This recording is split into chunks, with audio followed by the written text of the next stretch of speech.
यहाँ उपस्थित हमारे सभी अध्यापक हैं और प्रिय छात्र छात्रा, आप सभी को शिक्षक दिवस की हार्दिक शुभकामनाएं। ये हमारे भारत की परंपरा रही है, संस्कृति रही है। हम त्योहार को बड़े धूमधाम से मनाते हैं और जो महाविद्यालय परिवार होता है इसमें बड़े हर्षोल्लास से हमारे सभी त्योहार मनाए जाते हैं। लेकिन ये शिक्षक दिवस ऐसा है, ये छात्र और अध्यापकों से जुड़ा हुआ एक विषय है कि अध्यापक वो होता है हमारे देश के राष्ट्र के निर्माण में महत्वपूर्ण भूमिका निभाता है। छात्र देश की शक्ति होती है और अध्यापक और सड़क दो ऐसे स्रोत हैं जो खुद तो वहीं रहते हैं लेकिन अपने छात्रों को वो मंजिल तक पहुंचाने का कार्य करते हैं। इसके हमारे भारत के संविधान के निर्माता बाबा साहब अम्बेडकर ने कहा था, शिक्षा वह शेरनी का दूध है जो जितना पिएगा उतना दहाड़ेगा।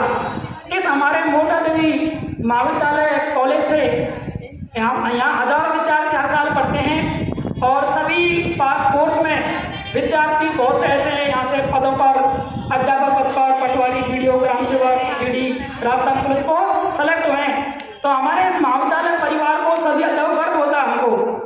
तो अध्यापक वो होता है कि जो छात्रों की जो मंजिल होती है उसको पहुंचाने में मदद करता है। अब जो हमारा शिक्षक दिवस है ये हमारे भारत के प्रथम उपराष्ट्रपति डॉक्टर सर्वपल्ली राधाकृष्णन के उपलक्ष्य में उनके जन्म तिथि के रूप में मनाया जाता है। ये उनकी ख्वाहिश थी या उनके विचार थे या उनकी प्रस्तावना थी। तो शिक्षक दिवस भारत के उपराष्ट्रपति प्रथम डॉक्टर सर्वपल्ली राधाकृष्णन जुड़ा हुआ है। डॉक्टर राधाकृष्णन का जन्म 5 सितंबर 1888 को होता है। दक्षिण भारत में तमिलनाडु राज्य के गांव में तिरुपति गांव में इनका जन्म होता है। इनके पिता का नाम सर्वपल्ली वीरास्वामी थे, ये इनके पिता थे। इनकी जो माता थी डॉक्टर सर्वपल्ली राधाकृष्णन की माता, उसका नाम सीताम्बा था। 16 वर्ष की आयु में इनका विवाह हो गया और जिस महिला के साथ विवाह हुआ था उसका नाम शिवा कामू था। इन्होंने अपने जो मैट्रिक स्तर बोल सकते हैं 10-12 की जो पढ़ाई है वो लूथरन मिशन स्कूल से पास किए। इसके बाद इन्होंने अपने स्नातकोत्तर यूजी पीजी पढ़ाई क्रिश्चियन कॉलेज मद्रास चेन्नई से की थी।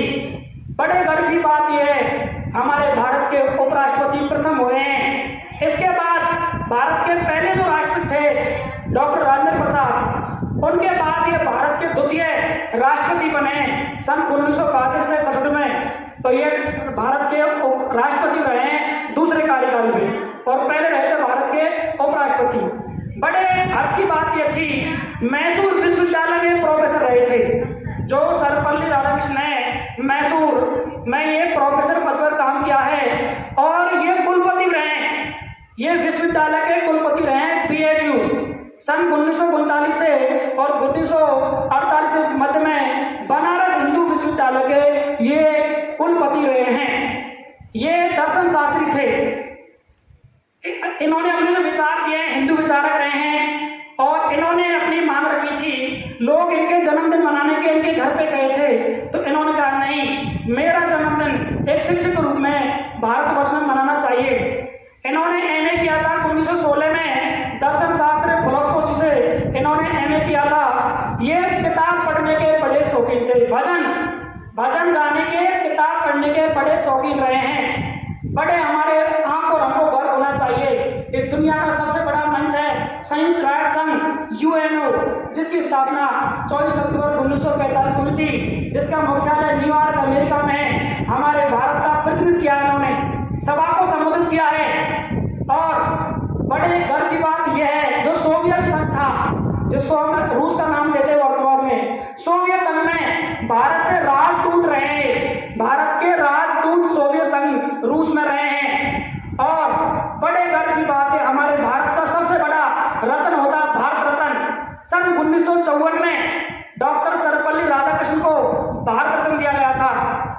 अब तक हमारे पूरे भारत में सिर्फ 57 व्यक्तियों को दिया गया है। आप सोच सकते हैं हमारे 1926-1950 से आज तक के इतिहास में सबसे बड़ा पुरस्कार होता है जो इनके नाम 1954 में दिया गया था।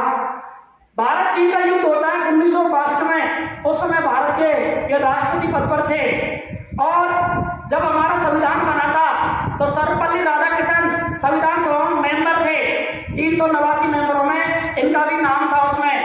और जब भारत ने 1967 में गणतंत्र दिवस मनाया था तो इन्होंने भी उसकी भागीदारी निभाई थी और भाषण दिए थे। 17 अप्रैल 1975 को इनका निधन हो गया। ये लंबे समय से बीमार से ग्रसित थे और इनका निधन हो गया। इनको विदेशों से पुरस्कार मिले हैं। सन 1975 में संयुक्त राज्य अमेरिका यूएसए से इनको टेंटलर पुरस्कार दिया गया है। इनके 5 बेटी थी, एक पुत्र था और एक पुत्र का नाम था गोपाल, जिन्होंने 1989 में इनकी जीवनी का वर्णन किया है। विद्यार्थी क्रिकेट के प्रेमी होते हैं। बीवीएस लक्ष्मण जो क्रिकेटर है इन्हीं का पोता है इन्हीं का बीवीएस लक्ष्मण जो क्रिकेटर है हमारे भारत में। और 1938 में ब्रिटिश अकादमी ने इनको सम्मान किया था। 1954 में भारत को मिला है। 1954 में जर्मनी कला विज्ञान से इनको सम्मानित किया गया है। 1961 में जर्मनी बुक ट्रेड शांति पुरस्कार इनको दिया गया है। 1962 में भारतीय शिक्षक संघ संस्था ने हर साल 5 सितंबर को शिक्षक दिवस मनाने की घोषणा की थी। 1963 में ब्रिटिश ऑर्डर्स में मेरिट में इनको सम्मान दिया गया था। 1908 में साहित्य अकादमी सम्मान भारत सरकार द्वारा दिया गया था। और 1989 में डॉक्टर राधाकृष्णन शिल्प कृति के लिए इनको